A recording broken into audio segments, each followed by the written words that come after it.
Salut à tous les amis, aujourd'hui débrief du dernier chapitre de One Punch Man, le 164. Et c'est un chapitre de malade mental. Nous arrivons au dénouement du combat entre Garou et Saitama. On ne va pas faire semblant, on sait tous qui gagnera ce combat. Il est à sens unique depuis les précédents chapitres, mais on ne sait jamais.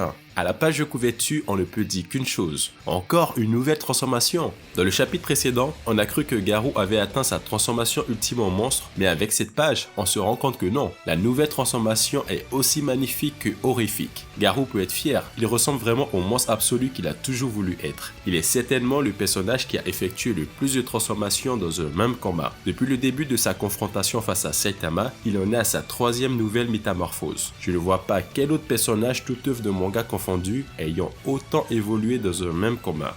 À la suite de la page, nous avons le retour de Purport, la Pokéball vivante avec à l'intérieur de son corps les héros de classe S qui ont été massacrés durant le combat contre l'association des monstres. Même s'ils étaient tous en pleine forme, ils n'arriveraient pas à la cheville de la nouvelle forme de Garou. Sa forme antérieure utilisée pour battre le sage et mille pattes est aussi beaucoup trop puissant pour les classes S. Même la grande Tatsumaki n'aurait pas le level. Par contre, je pense que Blast pourrait battre cette première forme de Garou. S'il faut comparer la deuxième forme de Garou face à Blast, il devrait y avoir un bon match, mais je ne saurais qui pourrait gagner. Dites-le moi dans les commentaires. Après, pour les dernières transformations de Garou, je pense selon mon point de vue qu'elle serait trop puissante pour Blast. Après oui, ce n'est que de la spéculation vu qu'on ne connaît pas toutes les capacités de Blast. Retour à notre combat. Garou fait subir une avalanche de coups à Saitama, mais cela ne semble pas faire d'effet. Saitama esquive tous les coups, mais reconnaît une nette amélioration de la vitesse de Garou. Notre monstre semble ne plus savoir quoi faire pour vaincre Saitama. Que ce soit la vitesse, la puissance, la technique, rien ne suffit à enlever ce sourire suffisant de Saitama. Il ne lui reste plus que l'attaque.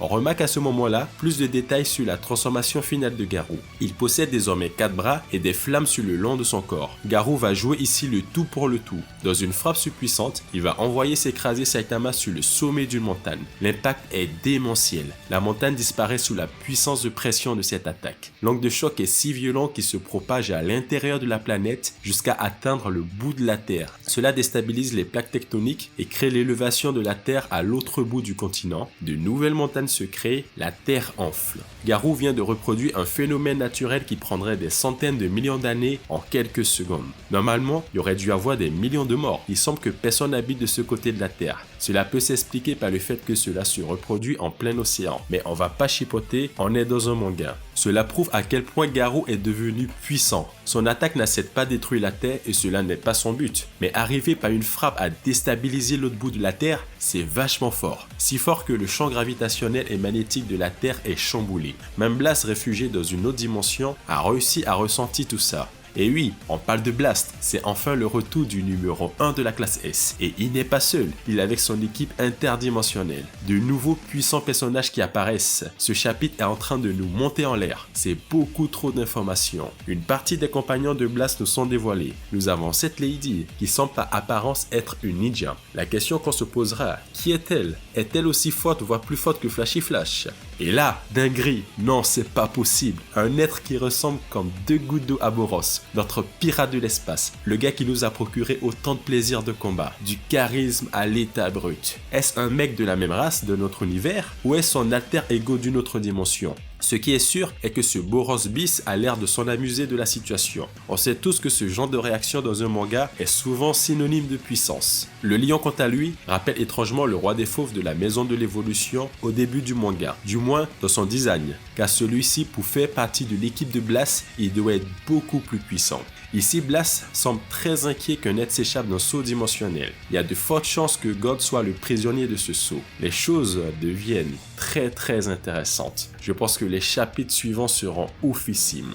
Revenons à notre combat principal pour le moment. Garou veut traverser la Terre avec le corps de Saitama. La rigolade est terminée pour Saitama. Il passe aux choses sérieuses, ou plutôt, il veut mettre fin à ce combat par une série de points normaux. C'est impressionnant le nombre de coups que Garou encaisse. Il n'arrive plus à suivre et se rend compte d'une phrase que le sage des 1000 pattes lui avait dit, qu'il venait détruire l'abominable poing qui s'est retourné contre Dieu. Garou pensait que cette phrase lui était adressée, mais il se rend compte qu'on parlait certainement du chauve capé. À ce moment-là, Saitama lui décoche une patate de forain. Le coup est si puissant qu'il envoie Garou sectionner 2 montagnes. Notre monstre absolu est complètement affaibli après ce coup. Il ne sait plus quoi faire pour battre Saitama. Il n'a plus d'idée, il a tout tenté. Son rêve d'être le mal absolu était à 2 doigts d'être réalisé. Mais un type sorti de nulle part vient d'y mettre fin. Garou perd confiance et se rend bien compte que c'est la fin. Il ne gagnera jamais. Il est même prêt à mourir sur le poing de Saitama. Mais cela n'arrivera pas. Il n'est pas au courant du deal passé entre Saitama et Tareo. Il n'y aura pas de mort.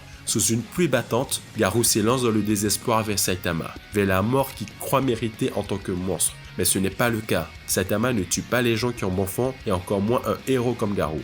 Pour Saitama, le combat est terminé. Il propose même une séance de thérapie gratuite à Garou. La double page est magnifique. Saitama a même pris le temps d'enlever ses grosses godasses et la pose de Garou MDR quoi. La scène est irréelle, c'est trop. On dirait un mariage arrangé. Garou en mode tout timide devant le maître Saitama. On dirait le fiston qui présente son bulletin scolaire au daron. Je me demande si cette scène n'est pas une référence à Baki vs Yoshiro. À un moment, il y a eu une même scène.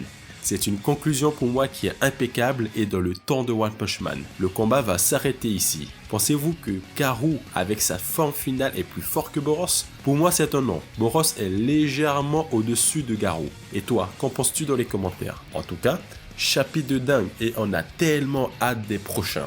Si cette review t'a plu, n'hésite pas à t'abonner et je te dis bye bye.